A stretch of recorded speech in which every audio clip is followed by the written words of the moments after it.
Hey everyone, this is Carol Ann. I'm going to try to film this video. I just hit a button. I'm going to show you how to make these pencil holders. If you're on my Logan's Crafty Mama webpage, then you've probably seen them. They are pencil holders. They hold 4 pencils each.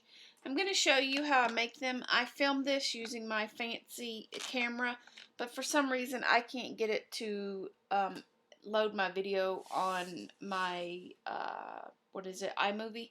So I'm going to try it this way. This is not a good video, I'm aware of that, but I'm just going to try to give you the measurements and show you how I can do it really quickly. So if you have any questions, just leave them in the comments below and I'll try to answer them as best as I can. Again, I'm sorry about the quality of this video, but I've had quite a few people ask me and message me for the instructions. So that's what I'm going to do. So you're going to start off with a solid piece of paper that's going to actually make your box that's going to hold your pencils. And you can put the pixie stick sugar candy in there too, but I'm sending these to my daughter's kindergarten class, so we're not doing candy. So you're going to need a piece of solid cardstock if you want to use solid, and I am. And this is orange, just showing up red, but it measures 3.5 by 5.5. And then you're going to score it.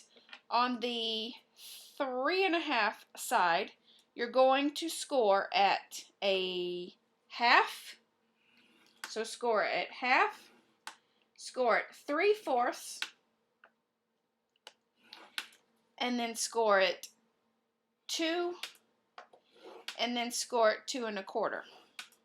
And that's to make your little box. And then you're going to rotate it, and on the 5.5 side, you're going to score at 5 1/4, and that's all the scoring you're going to be doing. So I'm going to put that up. I'm going to go ahead and fold on my score lines because I will be cutting this in just a second, and it's easier for me if I've already folded. You can use your bone folder if you want, but I'm choosing not to. Now, on the bottom, I'm going to try to explain this. You're going to cut, you're going to have a little small box over here. You're going to cut to the first score line. So all you're going to do is chop it completely off, just to the first score line. And I'm going to try to see if you can see that. Can you see that?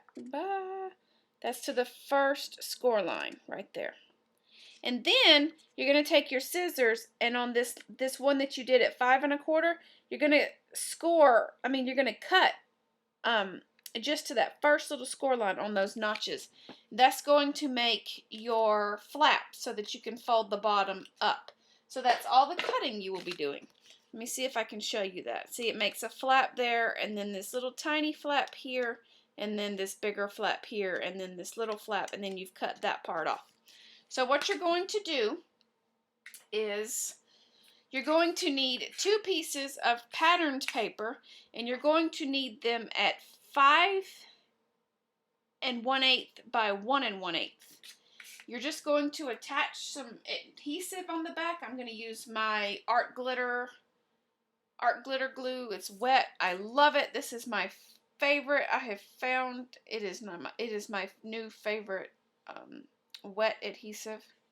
It does not take much.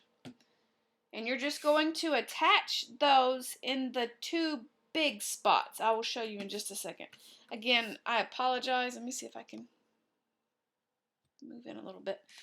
I apologize for the video clarity and the terribleness of this. I've been gone forever, and I come back and I make a sorry video. If you make videos on YouTube, let me know how you do it. If you use your iPhone and a setup or what, because I've got, like I said, I've got a Canon, but for some reason, I don't know if it's my camera or my iMovie that is messing up. And that is all the wet adhesive I need, so I'm trying to put that back in there. Okay, so it's going to look like that. So you should only have this little part to make that side of a box, and then that little part to make that side of the box. Now you're going to apply some score tape. You're going to apply it to that first section that I showed you. I'll show you in just a second. You can tear this, but I'm so OCD about my paper that I chop it, I cut it off. So I'm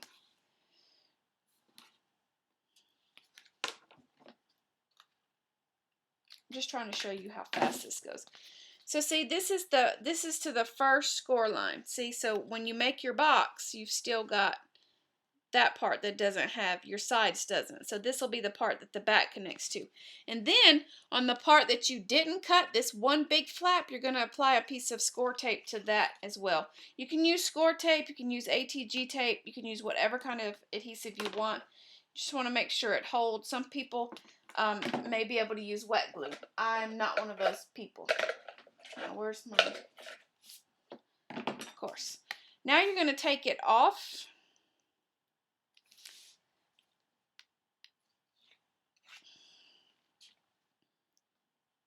And you're going to connect it to the other side.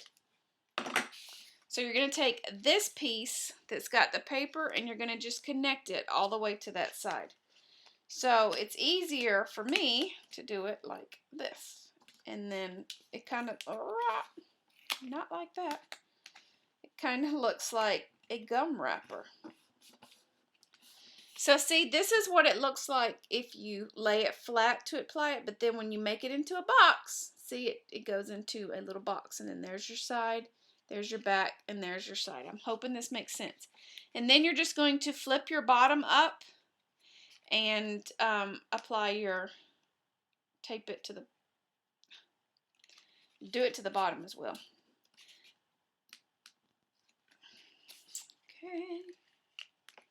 So the corners go in first, and then the part that I have taped goes, and then the bottom of the other piece. And there you go. It is completely made. So what I'm going to do is I attach prettiness to it. So I took my 1.5-inch scallop circle punch and a pumpkin stamp, and I stamped it on here, and I poked a hole with my crocodile, and then I made a slip knot with a piece of twine. And all I'm going to do is attempt to tie this into a knot on my box. My boyfriend picks on me about the way I say box. He's like, you say box?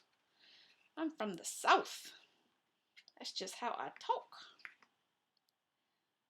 Trying to tie a knot.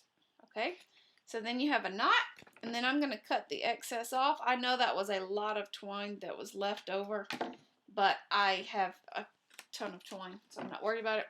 So then it looks like that, and you can leave it like that if you want, but I do not want to. I'm going to have to pull some pencils out of my thing and do this. It's easier if you put pencils in it. See how cute? If you put pencils in it for the sturdiness of it, unless you have somebody helping you, which I do not because everybody's at school here.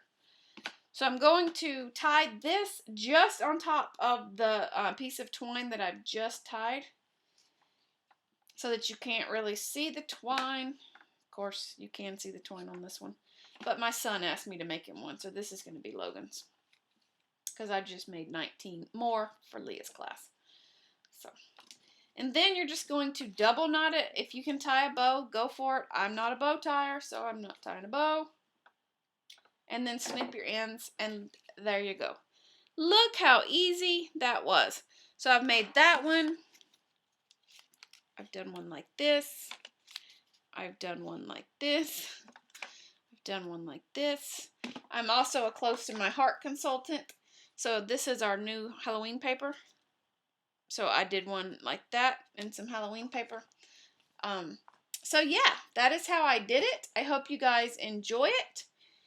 And I look forward to seeing you guys in the near future. Talk to you later. Have a great day. Bye.